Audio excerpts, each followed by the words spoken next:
Have you ever carried that lingering weight as a past hurt? That not of resentment or anger that just sort of follows you around. It feels like being tethered, almost shackled to something you really want to leave behind. Yeah. But what if there was a path, a deliberate journey to break free? Well, today we're diving deep into exactly that, the forgiveness healing journey.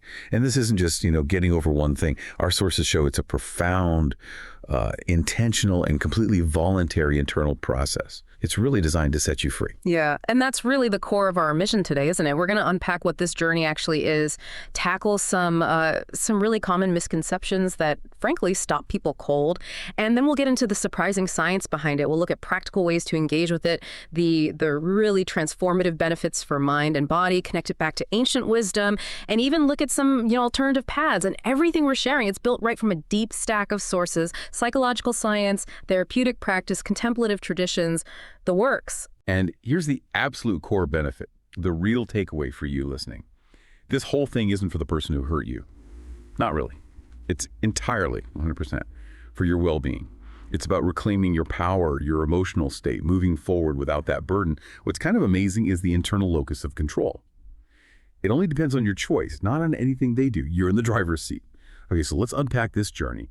Our sources make it clear it's primarily intrapersonal, meaning it happens inside you. Now, it definitely has interpersonal consequences, right? How you relate to others might change, but it starts as a solo thing. So what's that crucial difference between this and, say, reconciliation? That's a great question, and it's fundamental, because misunderstanding this, it really blocks healing for a lot of people.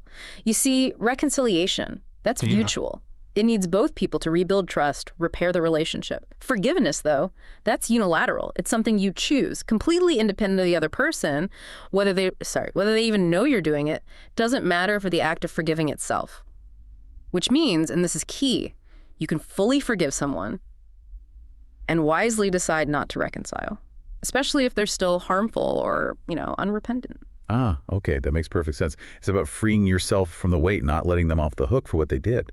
Are there other common misunderstandings we should clear up right now? Oh, absolutely. A few big ones. First, forgiveness is not condoning or excusing the bad behavior. It doesn't mean you're saying, oh, that was okay, or minimizing your pain. Not at all. It's more about acknowledging the wrong, seeing it clearly, but then consciously choosing to let go of the toxic feelings tied to it. You're basically refusing to let their actions poison your present. Second, it's not forgetting. That whole forgive and forget saying, it's mostly wrong. The memory might always be there, but the goal is to neutralize its painful emotional charge. To let it become part of your history, yeah, but not something that dictates how you feel now. You remember, but it doesn't sting anymore. And finally, this one's really important. Forgiveness is not a sign of weakness. Some people think it is, but it's actually an act of profound strength, real courage, self-care even. It's not passive. It's an active, sometimes really hard choice to prioritize your own peace over, like revenge or just stewing in resentment. Someone called it an aggressive act of choosing peace. I like that. Just mastery over your inner world. That's a powerful way to put it. Aggressive act of choosing peace. I like that too. So it's deeply personal, clearly. But how did something like this, rooted in philosophy and religion for ages, make the jump into the science lab? When did that happen? Right, and that's where it gets really interesting. For millennia, forgiveness was mostly in the realm of virtue, ethics, spirituality. But then late 20th century, maybe the 80s, 90s, a shift happened. Researchers started asking, hey, can we actually study this? Can we measure it? They began looking at forgiveness as a psychological construct, something you could, test empirically. And what's so cool is how they managed to operationalize it. They turned this abstract idea into something testable, measurable, with real effects on mental and physical health. It basically legitimized it as a clinical tool, made a bridge between ancient wisdom and modern therapy. It's actually a great case study for positive psychology, how things like gratitude, compassion, forgiveness can become evidence-based tools. Incredible. Taking something so deeply human and, putting it under the microscopes. So who are the key players, the pioneers who really pushed this forward? Well, you've got people like Dr. Robert Enright. He's often seen as the pioneer of the modern psychological study of forgiveness. He developed a really structured 4-phase model we can talk about. And then there's Dr. Everett Worthington. He also did foundational work and came up with the RECH model, which is a bit more concise, maybe more accessible for some. And before all the big studies, were there early hints, clinical observations that suggested this internal work actually healed people? Oh, definitely. Yeah, before the rigorous quantitative stuff, the groundwork was laid by clinicians just noticing things. Early case studies gave the first hypotheses, like there was this case of Harriet in 78. She was really struggling emotionally, and forgiving her parents seemed to lead to huge improvements, more self-acceptance. And Erie in 86, an Army officer with debilitating anxiety, forgiving past stuff helped him overcome it. Plus, Dr. Richard Fitzgibbons observed back in 86 that forgiveness counseling seemed to cut down anger, anxiety, depression. Those early clues were powerful. So, okay, what does this mean for someone actually trying to do this? It's personal, sure, but the research found common pathways, right? Like in architecture, acknowledging, reframing, repatterning, meaning making. Can you walk us through how that works in practice? Maybe start with Enright's model, since it's for those deeper injuries. Absolutely. Enright's model is comprehensive, yeah. Often used for really significant hurts. It can be intensive, maybe 12 sessions or more, guiding people through 20 distinct steps within 4 main phases. Phase 1 is uncovering. The idea here is to really get honest about the injury and its fallout, confronting defenses, admitting the depth of the anger, examining how holding on to it has just drained you, emotionally, physically, relationally. It's about truly seeing the weight of it. So it's really about facing the cost of not forgiving first. Like, wow, look how heavy this thing I'm carrying actually is. Exactly. You have to see the burden clearly. And that realization, that seeing, it sets the stage for the next vital step. Phase 2, decision. After seeing the true cost, you hit this crossroads. You realize, okay, what I've been doing isn't working. And you make a conscious, willing choice. I am going to try to forgive. It's like a turning point, a heart conversion, as Enright calls it, opens the door. Then you get to phase 3, work. This is the real heavy lifting, cognitively and emotionally. You actively try to reframe how you understand the person who hurt you. Not excusing them, never excusing, but trying to see them in a broader human context, maybe developing some empathy by considering their background, their wounds, their limitations. It builds towards this profound choice to absorb the pain yourself, rather than pass it on or demand endless payment. Absorbing the pain. That sounds incredibly hard. Almost like letting them win. Right. What's the outcome of doing that really difficult work? Well, that's where the magic, the transformation happens. In phase 4, deepening outcome, people often report this incredible sense of emotional relief, like a weightlifting they didn't fully realize was there. And they discover the paradox of forgiveness, that in giving this gift of mercy, you are the one who gets healed. You start finding new meaning in the suffering you went through. It fuels hope, compassion, a sense of purpose. It's liberation. You feel lighter, freer. Energy comes back. Wow, that paradox of forgiveness really clicks when you explain it like that. Okay, so that's Enright's deep dive. You also mentioned Dr. Worthington's RETH model. How's that different? Where is it typically used? Yeah, RETH is often seen as more practical, maybe more concise. It's a 5-step framework, great for psychoeducation, self-help contexts because it's very direct. RETH is an acronym. R is for recall the hurt. Try to do it objectively without getting totally swamped by the emotion again. E is for empathize. Try to understand the perspective of the person who hurt you, even just seeing their humanity, their flaws. A is for altruistic gift. Think about a time you were forgiven and choose to offer that same gift. It's a conscious choice, a gift you give. C is for commit. Make a commitment to the forgiveness you found. Maybe write it down, tell someone trustworthy, make it concrete. And H is hold on, because doubts creep back in, right? So you reaffirm your commitment, you hold on to the forgiveness you achieved. It's a very actionable path. That's really clear, yeah. A practical roadmap. Now, beyond the emotional shifts, you mentioned surprising physical benefits earlier. What's the science actually saying about how forgiveness impacts our bodies? You know, the evidence here is getting really robust. It's fascinating. These forgiveness interventions, they're not just like nice therapeutic add-ons. They're potentially a low-cost public health strategy. Why? Because we know chronic anger, chronic stress, they're huge risk factors for things like heart disease, depression, major public health issues. So promoting forgiveness could literally be a form of preventative medicine. And the psychological relief is huge too, I imagine. Oh, massive. Studies consistently show significant reductions in symptoms of depression, anxiety, stress, even PTSD. But it's not just about less negative stuff. It actively fosters positive states, better mood, more optimism, higher self-esteem, greater life satisfaction. And crucially, it helps you reclaim that sense of agency, moving from feeling like a victim to being the author of your own inner state. So that old saying, holding a grudge harms you more than the other person. Yeah. That's actually like scientifically validated. Yeah, pretty much, yeah. The physiological angle is incredibly compelling. Chronic anger literally keeps your body stuck in fight or flight. Think elevated heart rate, blood pressure spikes, pouring out stress hormones like cortisol, suppressing your immune system. Over the long haul, that dramatically increases your risk for heart attacks, type 2 diabetes, clinical depression. It wears the body down. Forgiveness acts like an antidote. It helps calm the nervous system down. Studies link it to lower risk of heart attack, better cholesterol levels, improved sleep, less chronic pain, lower blood pressure. And the neuroscience is cool too. Research shows forgiveness can actually deactivate pain networks in the brain and dampen down those reward circuits linked to revenge. It helps restore self-control right down to the neurological level. Your brain heals. Wow. And it starts inside, but it sounds like the benefits ripple outwards into relationships, the social world. They absolutely do. It can be a powerful circuit breaker for those intergenerational cycles of bitterness and revenge, stops the hurt being passed down. And while it is internal, it can definitely pave the way for relationship healing, if that's safe and wanted, of course. It creates the conditions where trust might be rebuilt.